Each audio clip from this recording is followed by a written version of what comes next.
안녕하세요. 자원시전입니다. 구입을 고민하는 많은 분들이 좀 궁금해하실 만한 사항들을 좀 정리를 해봤는데요. 다양한 주제에 대해서 Q&A 방식으로 영상을 준비해봤습니다. 자, 그럼 바로 본론으로 들어가겠습니다. 충전 관련해서 말씀드릴게요. 이 집밥, 회사밥이 꼭 필요한가요? 라는 질문 만들어봤는데요.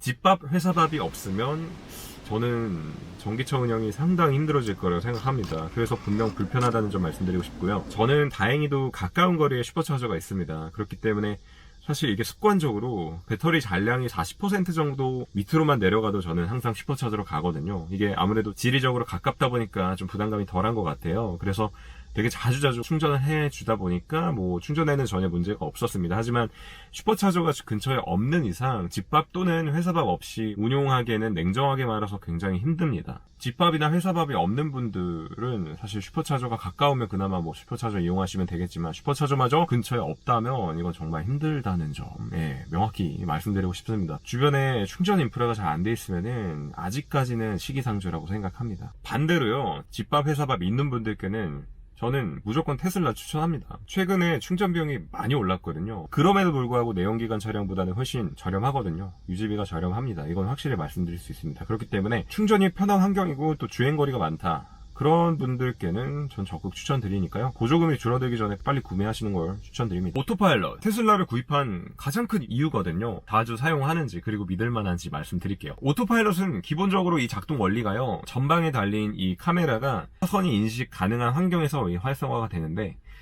당연한 얘기지만 차선이 또렷하고 또 끊김이 없거나 또 곡선이 좀 적은 그런 구간에서 잘 작동합니다. 그렇기 때문에 고속도로에서 가장 잘 작동합니다. 논란이 요즘 많긴 하지만 전 오토파일럿 정말 믿고 맡길 정도로 자주 사용하고요. 확실히 덕분에 운전 피로도, 특히나 장거리 운전할 때 운전 피로도가 월등히 좋아졌습니다. 하지만 주변에 차량이 많거나 또 돌발 변수가 많은 이 시내 환경에서는 고속도로 주행시보다는 훨씬 더 신경 쓰면서 제한적으로만 활용하고 있습니다. 익숙한 길이거나 또 직선거리가 긴 루트일 경우에 한해서 사용을 하고 있고요. 그래도 종합적으로 이 오토파일럿을 평가하자면 기대했던 것보다 훨씬 더 좋은 성능을 보여주고요.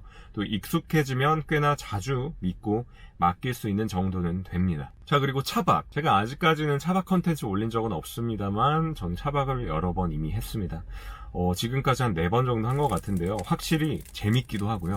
생각했던 것보다 불편하지 않아서 계속 생각납니다. 멀리 장거리 가서도 해봤고요. 한 번은 새벽 4시에 여자친구를 픽업할 일이 있어서 12시쯤에 인천공항 주차장에서 차박을 한 적도 있습니다. 이 아무도 없는 공항 주차장에서의 차박, 사실 누가 보면 좀 미친 사람이라고 생각할 수도 있지만 좀 색다르더라고요. 좀 짧은 시간이긴 했지만 정말 색다른 경험이었습니다.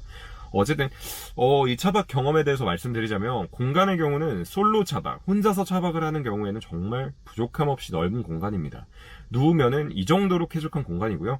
정상 체형의 성인 남녀 둘이 누워도 전혀 부족함 못 느꼈습니다. 하지만 차 안에서 뭔가를 먹거나 와인 한잔 하거나 넷플릭스를 오붓하게 앉아서 보거나 굉장히 협소합니다. 왜냐면 이게 뒷자리가 평탄화라고 하죠. 이게 뒷좌석에 그 좌석을 탈거하면은 할 수는 있는데, 탈거하지 않고 차박을 하면은 밑에 쿠션이 하나 있기 때문에 이게 앉은 키가 굉장히 높아지는 현상이 발생합니다. 그렇기 때문에 실내에서 뒷자리에 앉아서 뭔가를 하기에는 굉장히 불편한 포지션이 나오고요.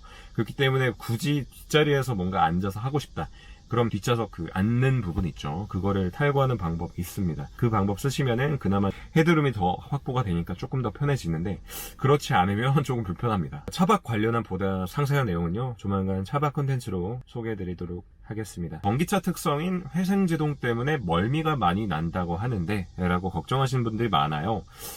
이거에 대해서 말씀드리자면, 저도 출고 직후 한 1, 2주 정도는 멀미 때문에 고생을 좀 했습니다. 그런데 이후에는 정말 거짓말같이 싹 사라지고요. 저는 회생제동을 표준으로 두고 운전을 하는데요. 처음 제 차를 탄 동승자들이 좀 멀미를 호소하기는 했습니다. 근데 다만 아직까지 제가 그렇게 많은 사람들을 태우지는 않았어요. 그렇기 때문에 일반화하기는 굉장히 어려운데, 멀미 안 하시는 분들도 분명 있을 거예요. 회생 제동으로 인한 멀미를 줄이기 위해서는요, 사실 회생 제동을 낮음으로 하면 조금 나아질 수는 있겠지만 이건 근본 해결책이 되지는 못합니다. 이유는요, 사실 브레이크는 잘 안 쓰거든요. 이 가속 페달을 부드럽게 눌렀다 뗐다 하는 것만으로도 승차감을 상당히 많은 부분 개선시킬 수 있거든요. 그래서 이거를 좀 익혀서 컨트롤 하시는 편이 더 도움이 되지 않을까 생각합니다. 이거는 정말 타보시면 무슨 말인지 이해가 단번에 가실 겁니다. 자, 다음으로 블랙박스 얘기를 해보려고 합니다. 블랙박스 필요하냐? 내장된 카메라로 작동하는 센트리 모드 혹은 대시캠 모드로 블랙박스를 대체할 수 있지 않을까 궁금해하시는 분들 많이 있을 거예요. 그럼에도 불구하고 저는 필요하다고 봅니다. 왜냐면요, 제 차량만의 문제일 수도 있는데 오류가 많아요. 녹화는 돼 있는데 중요한 장면이 누락돼 있거나 일부분만 녹화돼 있거나, 그렇기 때문에 이 감시 모드 그리고 대시캠 모드를 블랙박스 대용으로 사용하시다가 이런 일이 있으면 꽤나 억울한 일이 있을 수도 있거든요. 그렇기 때문에 저는 보조 기능으로 사용을 하되 블랙박스는 메인으로 하나 추가로 다는 거를 추천드립니다. 내연 차량을 탈 때와 비교했을 때 좀 불편한 점이 있기는 해요. 뭐가 불편하냐면 이 장거리 여행 갈 때 이동 시간이 길어집니다. 특히 전비가 하락하는 겨울철에 편도 500km 거리로 여행 간다고 하면은 한 번은 무조건 슈퍼차저 또는 급속 충전소에 들려야 되거든요. 근데 뭐 슈퍼차저나 휴게소에 대기하는 사람이 없으면은 베스트예요. 꽂아놓고 밥 먹고 오면은 밥 먹는 시간 동안 충전하는 게 되니까요. 근데 대기라도 있으면 그보다 더 많은 시간을 보내야 되기 때문에 이동 시간이 좀 길어지는 건 분명하고요. 충전 스트레스가 생기는 건 사실입니다. 그리고 많이 궁금해 하실 거예요. 슈퍼차저만 이용하면 배터리에 무리가 가는 거 아닌가요? 슈퍼차저만 이용하더라도 사실 슈퍼차저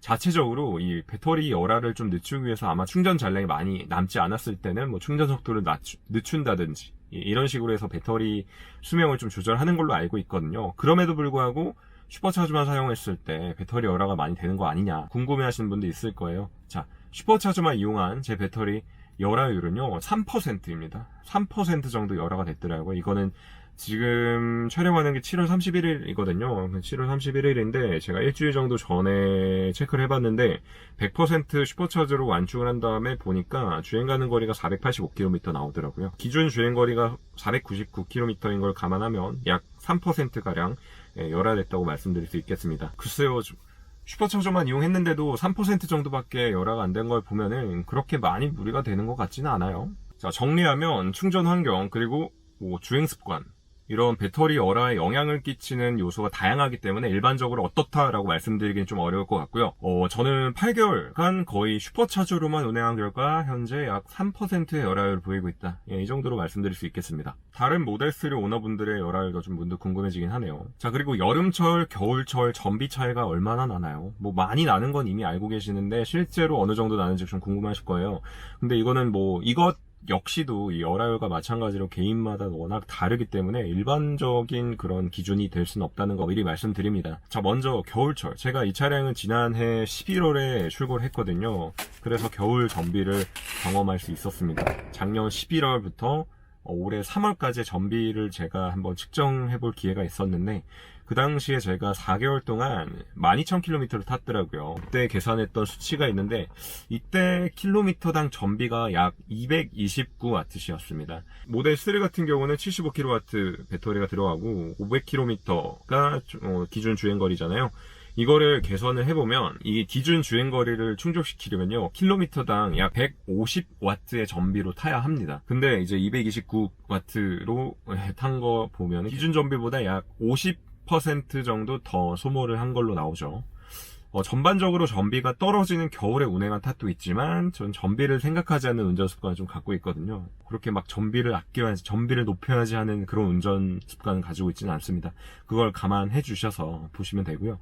그리고 기온이 오르고 난 후인 올해 5월부터 7월까지 전비를 보면요, 지금 여름 기온이 오르고 나서 제가 한 8,000km를 탔는데 그 트립을 제가 지금 저장을 해놓은 게 있는데요, 이때는 킬로미터당 170W를 사용했습니다.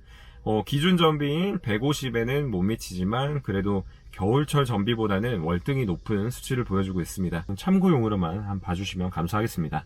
이미 많은 분들이 아시다시피 정비, 수리 인프라는 너무너무 부족합니다. 그렇기 때문에 수도권이 아닌 경우에는 차량에 문제가 생기면 정말 불편할 것 같아요. 저는 다행히도 수도권에 있기 때문에 좀 시간이 걸리긴 했지만 정비하는 데 문제는 딱히 없었거든요. 테슬라도 부산이나 뭐 다른 일부 주요 도시의 정비 인프라를 확충하고 있는 걸로는 알고 있어요. 근데 하지만 현재 시점 기준으로 말씀드리면 여전히 불편하다는 거, 여전히 불편한 건 사실입니다. 저는 여태까지 서비스 센터를 한 4번 정도 방문했습니다. 영상으로도 소개해드린 적 있는 제 초기 결함, 볼트 누락, 그리고 유리 깨진 거, 그거 관련해서 2번, 그리고 일부 배선, 모터 앞에 있는 배선이 좀 씹혀가지고 그것 때문에 오토파일럿 비롯한 모든 전자계통이 갑자기 한순간에 무력화되는 그런 오류도 있었거든요. 사실 영상으로는 제가 굳이 제작하진 않았던 문제인데 이거 관련해서도 2번 입고를 했습니다. 근데 사실 뭐 초기 결함으로는 아무런 보상을 받지 못했지만 이 배선 씹힌 걸로는 비교적 빠른 시간에 고쳐줬습니다. 그 테크니션 분이 원인을 찾아내가지고 비교적 빠른 시간에 고쳐주기는 했지만 제가 이 지방에 있는데 이 상황이었다면 정말 골치 아팠을 것 같아요. 부족한 정비 인프라 문제는 테슬라가 조속히 해결해야 되는 문제일 것 같고요. 지금 지방에도 정비 인프라를 확충하고 있는 걸로 알고 있는데요. 사시는 곳에 인프라가 확충되었는지 여부 확인하시고 계약하시는 것도 좋을 것 같습니다. 그리고요, 추가적으로 테슬라에서는 지금 모바일 서비스, 다시 말해서 이 찾아가는 서비스도 수도권 일부 지역에 한해서 운영하고 있는 걸로 알고 있어요. 이게 사실 대대적으로 홍보가 되진 않은 걸 봐서는 뭔가 시범 테스트를 하는 건지 모르겠는데 간간히 이 모바일 서비스를 경험하신 분들의 후기 찾아볼 수 있거든요. 이것들이 좀 지방으로도 확충이 됐으면 좋겠습니다. 최대한 많은 질문 준비해서 좀 색다른 방식으로 영상 준비해 봤는데요. 조금이나마 도움이 되는 영상이었으면 좋겠고요. 여러분들처럼 구입 고려하고 있는 더 많은 분들이 영상 보실 수 있도록 좋아요 버튼 꼭 부탁드리겠고요. 테슬라 관련 영상 앞으로도 계속 받아보시고 싶다면 구독도 부탁드리겠습니다. 이상 잔이잔이었습니다. 감사합니다.